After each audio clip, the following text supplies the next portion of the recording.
दोस्तों, अमीर होना या बनना तो हम सभी चाहते हैं। हम सभी चाहते हैं कि एक एज के बाद हमें कोई काम न करना पड़े, सारा पैसा अपने आप आता रहे और हम फाइनेंशियली फ्री हो जाए। लेकिन ऐसी क्या दिक्कत है जिसके कारण कुछ ही लोग अमीर और फाइनेंशियली फ्री बन पाते हैं, जबकि सोचते सब लोग हैं।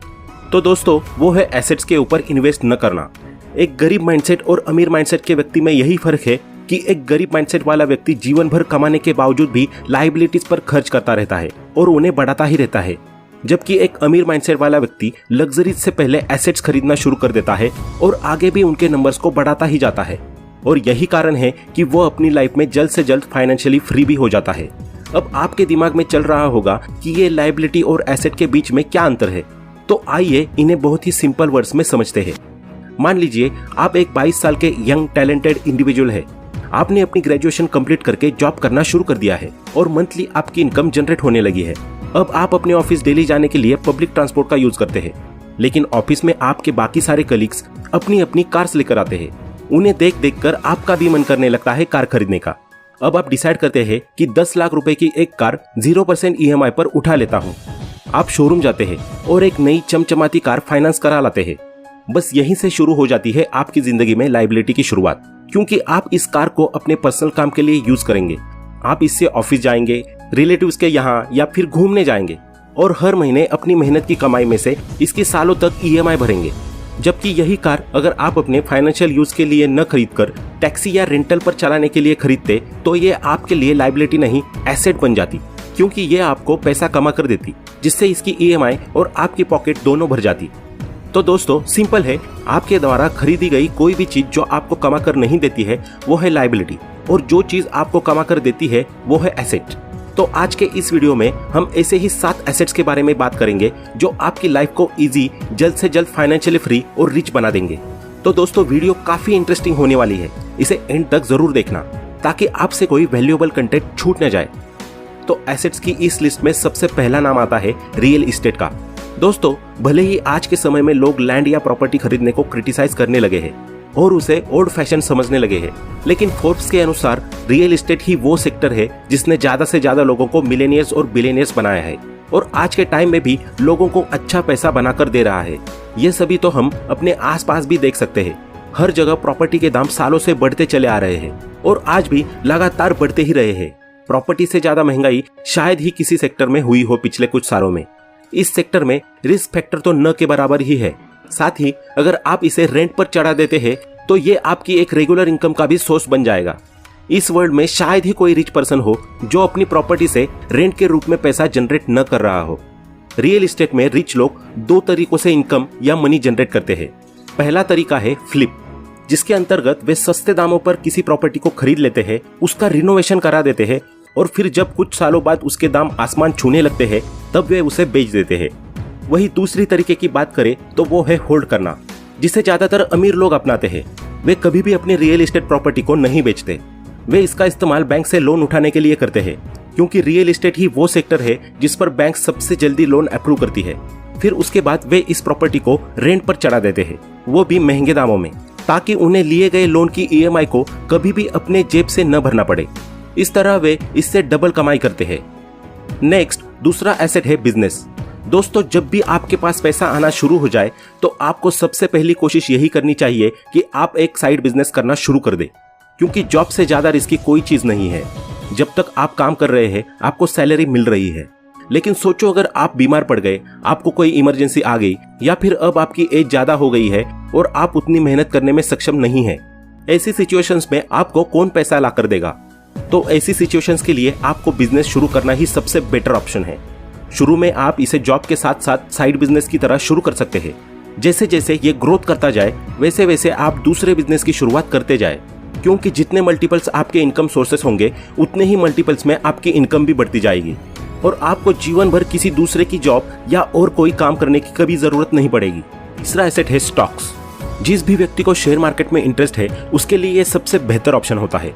अपनी नॉलेज और एनालिसिस का इस्तेमाल करके वो शेयर मार्केट से बहुत अच्छे पैसे कमा सकता है और बहुत सारे लोग कमा भी रहे हैं। जाने माने इन्वेस्टर पीटर लिंच कहते हैं कि शेयर मार्केट में हर साल एक आदमी के लिए भी कम से कम 2 से 3 ऐसी अपॉर्चुनिटी आती है जहां से वो अच्छा पैसा बना सकता है। फिर एक शेयर मार्केट के जानकार व्यक्ति के लिए तो बात ही क्या है।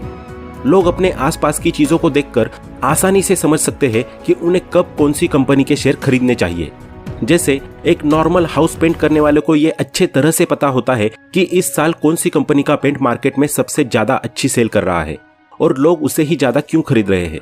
उसी तरह एक ट्रक ड्राइवर का एग्जाम्पल ले तो उसे भी इस बात की सबसे सही जानकारी होती है कि किस कंपनी के टायर सबसे अच्छे हैं और लोग सबसे ज्यादा मार्केट में किस कंपनी के टायर्स को खरीद रहे हैं। मगर प्रॉब्लम यह है कि ज्यादातर लोग अपनी फील्ड को छोड़कर जिसमें उनकी एक्सपर्टीज है उसके अलावा बाकी सारे सेक्टर्स के शेयर खरीदने की कोशिश करते हैं और यही वजह है कि शेयर मार्केट में ज्यादातर लोगों का पैसा डूब जाता है और लोग कहना शुरू कर देते हैं कि शेयर मार्केट बहुत रिस्की है, जबकि सच्चाई यह है कि लोग अपनी नॉलेज और एक्सपर्टीज का इस्तेमाल ढंग से नहीं करते।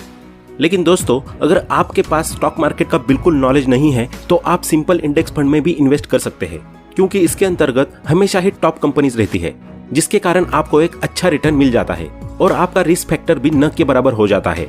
जब जब स्टॉक मार्केट डाउन जाने लगती है तो अमीर लोग इंडेक्स फंड में उतना ही ज्यादा पैसा इन्वेस्ट करना शुरू कर देते हैं, क्योंकि ये बदले में उन्हें 15% तक के रिटर्न देता है, जो कि शायद ही कहीं मिल पाए। मिस्टर वॉरेन बफे हमेशा कहते हैं कि मार्केट में तभी सबसे ज्यादा पैसा इन्वेस्ट करना चाहिए जब सभी लोग इन्वेस्टमेंट करने से डर रहे हो, और रिच माइंडसेट वाले ऐसा ही करते हैं। जब भी मार्केट क्रैश होती है तो ज्यादातर मिडिल और पुअर माइंडसेट के लोग घबरा जाते हैं और उसका रिजल्ट ये होता है कि वे अपने स्टॉक्स को बेचकर जल्दी से जल्दी निकलने की कोशिश करते हैं, जबकि वे ये भूल जाते हैं कि जो स्टॉक उन्होंने ऊंचे दामों पर खरीदा था उसे वे इस सिचुएशन में बेचेंगे तो उन्हें घाटे का सामना करना पड़ेगा। वहीं दूसरी तरफ रिच माइंडसेट वाले लोग मार्केट क्रैश का फायदा उठाते हैं, क्योंकि उस समय सारे स्टॉक्स के प्राइस कम हो जाते हैं। वे कम प्राइस में इन्हें खरीदते हैं और जब मार्केट अप होती है तो अच्छे से दामों पर बड़े प्रॉफिट के साथ इन स्टॉक्स को वो बेच देते हैं। इस तरह गरीब और गरीब हो जाता है, जबकि अमीर और अमीर। नेक्स्ट, चौथा यानी कि 4th नंबर का एसेट है कमोडिटीज। रियल एस्टेट के बाद अगर कोई दूसरा सबसे सेफ एसेट का ऑप्शन है तो वो है कमोडिटीज, यानी कि सोना और चांदी। अगर हम ह्यूमन हिस्ट्री को उठाकर देखें तो गोल्ड की मांग मार्केट में हजारों सालों पहले भी थी और आगे भी आने वाले समय में हजारों सालों तक बनी रहेगी। गोल्ड एक ऐसा मेटल है जो हमेशा से ही कीमती रहा है और लगातार इसकी कीमतों में बढ़ोतरी होती रही है। यहाँ तक कि दुनिया के ज्यादातर स्टॉक मार्केट इन्वेस्टर है वे क्या करते हैं कि जब भी स्टॉक मार्केट नीचे जा रही होती है तो वो स्टॉक्स के साथ साथ गोल्ड एंड सिल्वर में भी इन्वेस्ट करना शुरू कर देते हैं, क्योंकि ये सबसे सेफेस्ट ऑप्शन होता है उनके लिए। उन्हें ये पता होता है कि इनकी वैल्यू कभी भी कम नहीं होने वाली, बल्कि दिन प्रतिदिन बढ़ती ही जाएगी। नेक्स्ट, 5वां एसेट आता है कैश। दोस्तों, आप लोगों को लग रहा होगा कि कैश कैसे एक एसेट हो सकता है, लेकिन सच यही है कि आपके पास कैश होना किसी सुपर पावर होने से कम नहीं माना जाता मार्केट में। यहाँ तक कि एप्पल जैसी बड़ी बड़ी कंपनीज भी अपने पास बहुत सारा कैश रखती है ताकि वे मार्केट में आने वाली अपॉर्चुनिटीज को ट्रांजैक्शन फेलियर के चक्कर में लॉस न कर दे। उनकी कोशिश यही रहती है कि जब भी कोई अच्छी या बेहतर अपॉर्चुनिटी आए तो वो उसे जल्दी से जल्दी अपने अंडर कर ले, एक फास्ट ट्रांजैक्शन यानी कि कैश पेमेंट का यूज करके। इसके साथ ही मार्केट में ऐसा भी होता है कि कई बार कैश में पेमेंट करने से आपको मिलने वाली डील पर कुछ ऑफर भी मिल जाता है और आपको उससे प्रॉफिट भी हो जाता है। आगे नेक्स्ट 6th एसेट है इंटेलेक्चुअल प्रॉपर्टी। दोस्तों, इंटेलेक्चुअल प्रॉपर्टी भी एक तरीके का एसेट होता है। इसके अंदर 4 चीजें आती है। पहला है ट्रेडमार्क, दूसरा है कॉपीराइट, तीसरा पेटेंट और चौथा है ट्रेड सीक्रेट। जब भी आप किसी नए टेक्नोलॉजी या किसी नए मेथड का इन्वेंशन करते हैं तो आप उसे अपने नाम से पेटेंट करा सकते हैं। फिर होगा ये कि आगे जब भी कोई कंपनी या पर्सन उस टेक्नोलॉजी या मेथड का इस्तेमाल करेगा तो आपको उसका प्राइस मिलेगा। इसके अलावा आप अगर चाहे तो अपने पेटेंट को मन चाहे प्राइस में बेच भी सकते हैं। बाकी कॉपीराइट में ऐसा है कि मान लीजिए आप एक म्यूजिक प्रोडक्शन कंपनी के मालिक है और आपकी कंपनी ने कई सारे बढ़िया बढ़िया सॉन्ग्स और म्यूजिक क्रिएट किए हैं। अब कोई दूसरा व्यक्ति आपके म्यूजिक या सॉन्ग को अपनी फिल्म या वीडियो में यूज कर लेता है आपको बिना बताए, तब आप उसकी फिल्म या वीडियो पर कॉपीराइट लगा सकते हो। इससे होगा ये कि इस फिल्म या वीडियो से जितना रेवेन्यू उस पर्सन ने जनरेट किया होगा वो एज पर द लॉ आपके पास पहुंच जाएगा। नेक्स्ट, लास्ट एंड सबसे इंपॉर्टेंट एसेट है आपका माइंड। दोस्तों, आपका माइंड ही है जहां से सारी चीजें जनरेट होती है। ये एक ऐसी नेचुरल मशीन है जिसने सारी दुनिया की सारी टेक्नोलॉजीज और इन्वेंशंस को जन्म दिया है। आप चाहे तो इसकी मदद से सब कुछ कर सकते हैं, इसलिए यह सबसे इंपॉर्टेंट एसेट है। इसके लिए जरूरी है आप समय समय पर नॉलेज गेन करते रहे और नई नई स्किल्स को सीखते रहे। अगर आप मेंटली स्ट्रांग है तो आप दुनिया के किसी भी कोने में जाकर पैसा बना सकते हैं और अपना खुद का एम्पायर खड़ा कर सकते हैं। माइंड से जुड़ी ही एक चीज है माइंडसेट। यही है जो आपको अमीर या गरीब बनाता है। आपकी जैसी सोच होती है, आप जिस प्रकार के थॉट्स से एग्री करते हैं, आप लाइफ में भी उन्हीं के अनुसार सारे डिसीजंस लेते हैं। फिर चाहे वो डिसीजंस आपके करियर को लेकर हो या फिर इन्वेस्टमेंट को लेकर। अमीर बनने के लिए सबसे पहली शर्त यही है कि आपको अपने माइंडसेट को निगेटिव और बंद नहीं बल्कि पॉजिटिव और ओपन बनाना पड़ेगा। इस दुनिया में जितने भी बिलियनियर्स हुए हैं, आज तक उन्होंने सबसे पहले एक ही चीज पर काम किया है और वो है अपनी थिंकिंग और थॉट्स पर। क्योंकि कोई भी चीज हो, सबसे पहले आपको उसका विचार यानी कि थॉट ही आता है, बाद में आप उसे इम्प्लीमेंट करते हैं। इसलिए सबसे पहले आपको अपना माइंडसेट बदलना होगा और ये सोचना शुरू करना होगा कि आप भी अमीर और फाइनेंशियली फ्री पर्सन बन सकते हैं। उसके बाद आती है इम्प्लीमेंटेशन की बारी, जिसमें आपको अपनी सिचुएशन, नॉलेज और मार्केट का एनालिसिस करते हुए वो तरीका निकालना होगा जिससे आप एक सक्सेसफुल, रिच और जल्दी से जल्दी एक फाइनेंशियली फ्री पर्सन बन सके। आप चाहे तो इसके लिए वॉरेन बफे, बिल गेट जैसे सक्सेसफुल लोगों की लाइफ स्टोरीज का सहारा ले सकते हैं और उनसे बहुत कुछ सीख सकते हैं। तो दोस्तों, आज के इस वीडियो में इतना ही। आशा करता हूं कि आपको ये वीडियो पसंद आया होगा। अगर आपको ये वीडियो पसंद आया हो तो लाइक करें